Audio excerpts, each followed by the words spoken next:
clearly, one area that's had a lot of sensitivity to that in content creation, ownership, retention, curation. Turner has been paramount in that, and also in designing channels and structures and groups of content.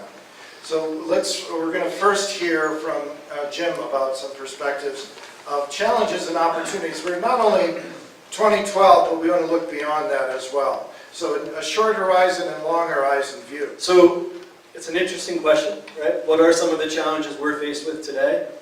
Believe it or not, despite the climate, hiring actually is a tough challenge for us. We can't find talent out there that has good mobile experience. I was telling Ben earlier, and I keep calling you Dr. Ben, I'm sorry.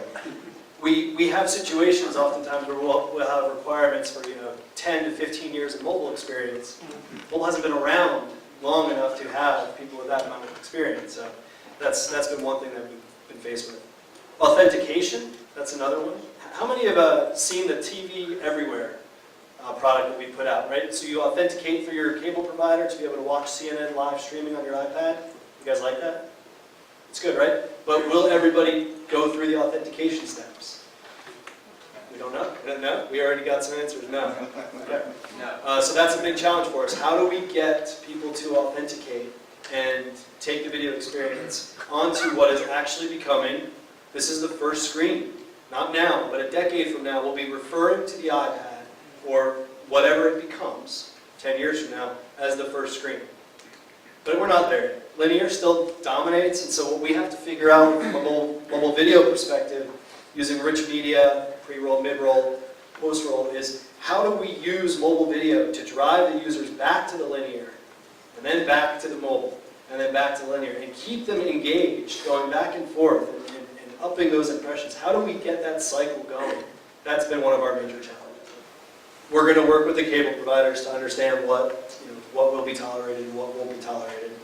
We're putting out an application on Thursday of next week for the Conan O'Brien show that uses ACR technology, automatic content recognition. That is going to be the first time we'll have put something live in the public that is accessible in an unauthenticated fashion. So now we'll have some sort of benchmark to be able to go back and say, look at how much activity we got in an unauthenticated environment. We don't have that today. So now we'll have a point of reference. That's another challenge, right? How do you meet the demands of a CNN viewer and then meet the demands of a Cartoon Network viewer who then becomes Adult Swim at 9 o'clock? And also get them to go to the iPad, but not if they're watching the Cartoon Network after 9 o'clock, because then they're going to be on Adult Swim, right?